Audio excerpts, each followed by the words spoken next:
அதிர்ந்து போன நாடாளுமன்றம்.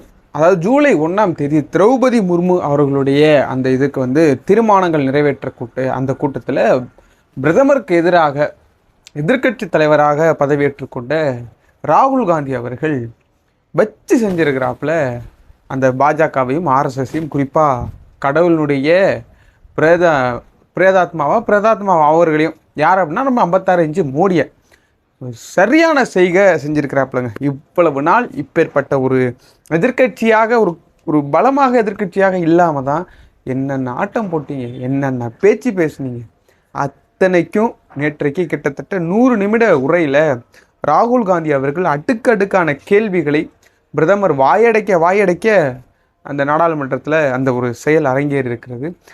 நாடாளுமன்றத்தில் நடந்தது என்ன, ராகுல் காந்தி குறிப்பாக என்ன பர்சனலாக வியந்து பார்க்க வச்ச அந்த சம்பவம் என்ன, உங்களுக்கு என்ன தோணுது, எல்லாத்தையும் பற்றி இந்த வீடியோவில் நம்ம தெளிவாக பார்ப்போம். அதுக்கு முன்னாடி நீங்கள் நம்ம சேனலை சப்ஸ்கிரைப் பண்ண மறக்காமல் சப்ஸ்கிரைப் பண்ணுங்கள். அப்போ தான் நாடாளுமன்றத்தை தொடங்கி இந்த சட்டசபை வரைக்கும் பல அரசியல் மாற்றங்களும் அரசியல் தகவல்களும் பல சுவாரஸ்யமான உரைகளும் ஒரு சின்ன வீடியோவாக கொண்டு என்னால் சேர்க்க முடியும் அப்படின்னு நம்புகிறேன்.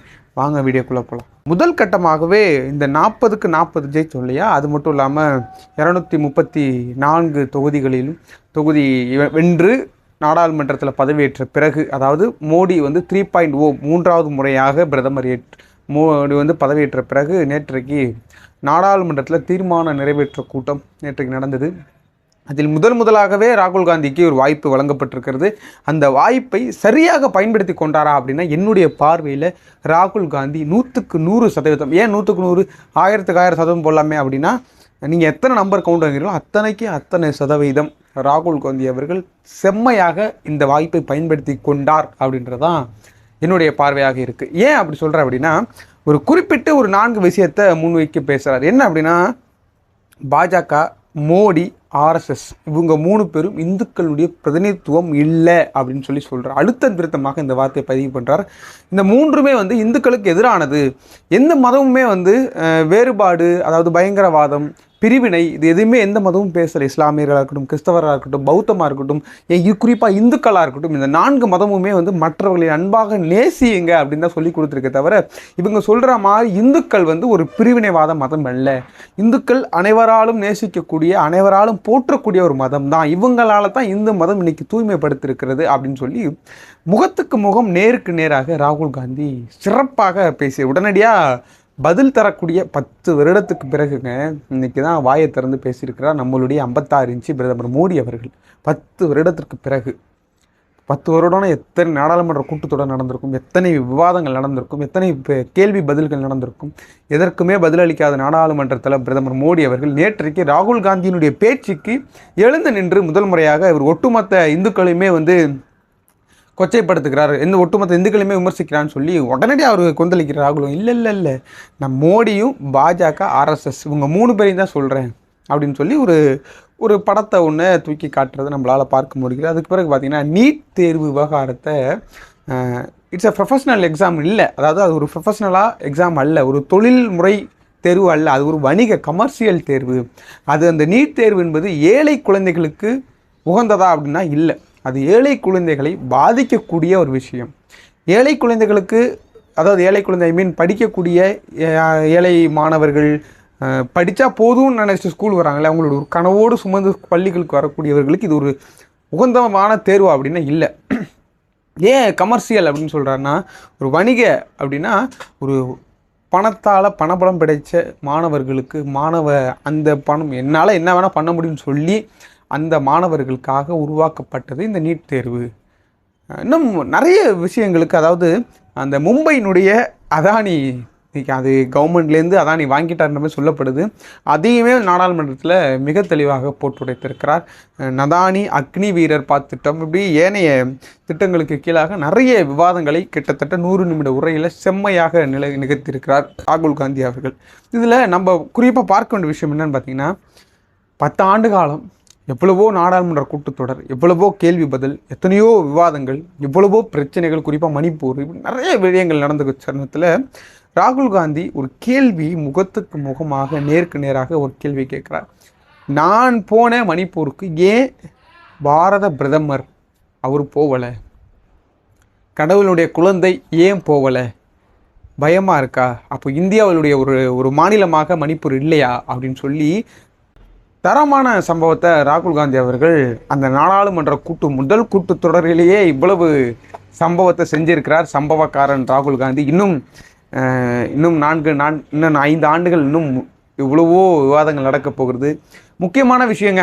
இந்த விஷயத்தில் தான் நான் இந்த வீடியோவை எடுக்கணும்னு நினச்சேன். என்னன்னு பார்த்தீங்கன்னா, கடவுளை எல்லாருமே கும்பிடுவாங்க. கடவுள்கிட்ட யாருமே டைரெக்டாக டீலிங் வச்சுக்கிறது இல்லை. ஆனால் நம்மளுடைய பாரத பிரதமர் அவர் கடவுளோட டைரெக்டாக பேசுகிறாருங்க.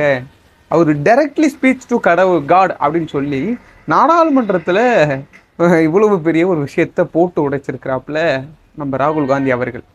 56 இன்ச் மோடி அப்படின்னு விமர்சிக்கிறதுக்கு முன்பாக அவருடைய கடவுளுடைய குழந்தை, ஏன்னா அவரே சொல்லியிருக்காரு, நான் ஒரு பரமாத்மா, நான் டைரெக்டாக பயாலஜிக்கலாக நான் பிறக்கலை, நான் ஒரு கடவுள்கிட்டே இருந்து வந்த தெய்வ குழந்தை அப்படின்னு சொல்லி நம்மளுடைய 56 இன்ச்சு பிரதமர் மோடி அவர்கள் இதை சொன்னதை நம்மளால் பார்க்க முடிஞ்சதுங்க. அது எல்லாத்தையும் தாண்டி நேற்றைக்கு நாடாளுமன்றத்தில் அவர் நம்ம எவ்வளோயாங்க கொண்டு வந்து இங்கே உட்கார வைக்கிறீங்க, அவர் டைரெக்டாக கடவுள்கிட்ட பேசுகிற ஆளாச்சு, அவர் ஏன் இங்கே கொண்டாந்து வைக்கிறீங்க? அப்போ பண மதிப்பிழப்பு என்பது கடவுளுக்கு சொல்லி தான் நீங்கள் பண்ணீங்களா? கடவுளுடைய குழந்தைன்னு சொல்லக்கூடிய இந்த பிரதமர் மோடி பண மதிப்பிழப்பிற்கு ஏன் பொறுப்பேற்க முடியலை? பண மதிப்பிழப்பு செய்ய போகிறோன்னு சொல்லிட்டு முன்னாடியே கடவுள் சொல்லிட்டாரா? அப்படி பல எக்கச்சக்கமான கேள்விங்க. இந்த நாடாளுமன்ற கூட்டத்தொடர் இன்னும் 5 வருடங்கள் இன்னும் சிறப்பாக இருக்கணும். ஏன் அப்படின்னா, அறுதி பெரும்பான்மை யாருக்குமே கிடைக்கல.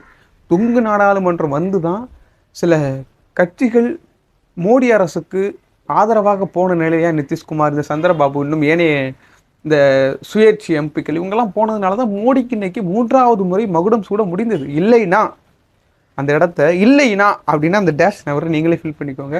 ஆனால் ராகுல் காந்தி அவர்கள் ஒரு விஷயம் சொல்கிறாரு, எங்களுக்கு ஆளும் கட்சியை விட எதிர்கட்சியாகவே இருப்பதிலே மகிழ்ச்சி, பெருமை. ஏன் இந்த விடயத்தை அவர் சொல்கிறார் அப்படின்னு பார்த்தீங்கன்னா, எதிர்கட்சியாக இருந்தால் மட்டும்தான் ஆளும் கட்சி, குறிப்பாக மோடியை போன்ற ஆட்கள் எல்லாம் நம்மளால் பதில் கேட்க முடியும், கேள்விக்கு என்ன பதில் அப்படின்றத சொல்ல முடியும், சொல்ல வைக்க முடியுன்றத ஒரு கோடிட்டு பேசிகிட்டு இருக்கிறார். இப்படிப்பட்ட ஒரு நாடாளுமன்ற கூட்டத்தொடரை நீங்களும் எதிர்பார்த்துருக்க மாட்டீங்க, நானும் எதிர்பார்த்துருக்க மாட்டேன். இன்றைக்கி சமூக வலைத்தளங்கள் ஃபுல்லாகவே மோடி ராகுல் காந்தி மோடி, எவ்வளவு பெரிய ஒரு சந்தோஷமான விஷயம் பாருங்கள். ஒரு 10 வருட காலம் நாடாளுமன்றத்தில் எவ்வளவு பிரச்சனை நடந்தாலும் சரி, நாட்டில் எந்த பிரச்சனை நடந்தாலும் எவனை கேள்வியை கூட எவனுக்கு பதில் சொல்ல மாட்டேன்னு சொல்லிட்டு இருந்தவரை நேற்றைக்கு ஒரு குறுக்கிட்டு பேச வைத்த ராகுல் காந்திக்கு நம்மளுடைய மிகப்பெரிய அட்சப். வாயை திறந்திருக்கிறார் பிரதமர் மோடி, பேச வைத்திருக்கிறார் ராகுல் காந்தி. எப்படி அப்படின்ற மாதிரி தான் நேற்றைக்கு நாடாளுமன்றத்தில் ஒரு மகிழ்ச்சியான தருணத்தை முன்மொழிந்திருக்கிறார். குறிப்பாக இந்துக்களை அவமானப்படுத்தக்கூடிய வேலையை தான் இவங்க பண்ணிக்கிட்டு இருக்காங்க. யார்?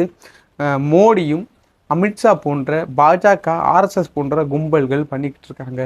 இந்துக்கள் அமைப்பை நான் ஒட்டுமொத்தமாக குறை சொல்ல விரும்பலை, இந்த மாதிரி ஆட்கள்னால இந்துக்கள் என்பது இன்றைக்கி பேசும் பொருளாகவே மாறுதுன்ற மாதிரிலாம் நாடாளுமன்றத்தில் பேசியிருக்கிறாருங்க.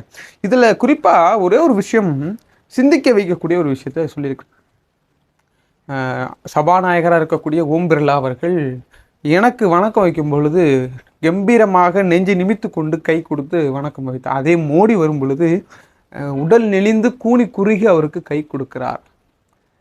உடனடியாக அவர் உடனே பதில் சொல்லும்போது, அது சபாநாயகர் பதில் சொல்லும் பொழுது, அவர் என்னுடைய வயசில் மூத்தவர், அவருக்கு இருக்கக்கூடிய பதவிக்கு நான் கொடுக்கக்கூடிய மரியாதை. அதே கணம் ராகுல் காந்தியுடைய பதில் என்ன இருந்திருக்கு தெரியுமா? இவ்வளவு அழகாக சொன்னார் தெரியுமா? இங்கே இருக்கக்கூடிய ஒட்டுமொத்த, அதாவது உச்சபட்ச அதிகாரம் கொண்ட, என் பிரதமருக்கு மேலே உச்சபட்ச அதிகாரம் கொண்ட நபர் நீங்கள். ஆகையால் யாரிடமும் குனியக்கூடாது, யாரிடமும் நெளிந்து குனிந்து வளைந்து நெளிந்தெல்லாம் கை கொடுக்கக்கூடாது, அதற்கு உங்களுக்கு அவசியம் இல்லை. பிரதமருடைய ஒரு மூச்ச பதவி நீங்கள், சபாநாயகர். நீங்கள் வந்தால் நாங்கள் அனைவரும் எழுந்து நின்று உங்களுக்கு வணக்கம் மரியாதை செலுத்தணும். ஸோ நீங்கள் யாருக்கும் குனிஞ்சோ நெளிஞ்சோ அதுக்கு வாய்ப்பு இல்லை, நீங்கள் அதை பண்ணாதீங்க அப்படின்னு சொல்லி திட்டவட்டமாக சொல்லியிருக்கிறார். இது அதுவும் இல்லாமல் ராஜ்நாத் சிங்கை தவிர மற்ற எல்லாரும் நான் பார்த்து வணக்கம் வைத்தா கூட என்னை பார்த்து முறைக்கிறாங்க. மோடியினுடைய அந்த பயத்திற்கு அவர்கள் அத்தனை பேரும் ஒரு பகடக்காயை உருட்டப்படுறாங்கன்ற மாதிரிலாம் குற்றச்சாட்டை அட்டிக்கிட்டே இருந்திருக்கிறாரு நம்மளுடைய எதிர்கட்சி தலைவர். ஏன்னா நம்மளுடையனா ஆமாம், நம்மளுக்கு ஒரு குரலாக நாடாளுமன்றத்தில் ஒலிக்கக்கூடிய ஒரு நபர் இன்னைக்கு எதிர்கட்சி தலைவராக ராகுல் காந்தி அவர்கள் வந்திருக்கிறார். அவருடைய இந்த செயல்பாட்டுகளுக்கு வாழ்த்துக்கள், வரவேற்புகள். தொடர்ந்து அவருடைய இந்த குரல் பதிவு நீக்க வேற பட்டுட்டாங்க. இந்த ஆர்எஸ்எஸ், பாஜக, மோடி இதெல்லாம் எல்லாத்தையுமே நீக்கிட்டாங்க. அவர் என்னோட ஒட்டுமொத்த பேச்சையும் நீக்கியிருந்தால் எனக்கு கவலை இல்லை. ஏன்னா இந்த 10 ஆண்டில் என் மேலே 20க்கும் மேற்பட்ட வழக்குகள், 2 ஆண்டு சிறை தண்டனை, 55 மணி நேரம் இடியினுடைய ரைடு, என்னோடய வீடை பிடுங்கிட்டாங்க. இதெல்லாம் பண்ணவங்களுக்கு இதெல்லாம் பெருசா? ஸோ என்னுடைய பேச்சை நீக்கினாலும் பரவாயில்ல, நீக்கினா கூட உண்மை பொய்யாக மாறிவிடுமா, இல்லை பொய் உண்மையாக மாறிவிடுமா? நீங்களே முடிவு பண்ணுங்கள். ராகுல் காந்தி அவர்களுடைய இந்த பேச்சை நீங்கள் எப்படி பார்க்குறீங்க? நான் ரொம்ப வியந்து பார்த்தேன். உங்களுடைய கமெண்ட் என்ன கீழே கமெண்ட்டில் சொல்லுங்கள்.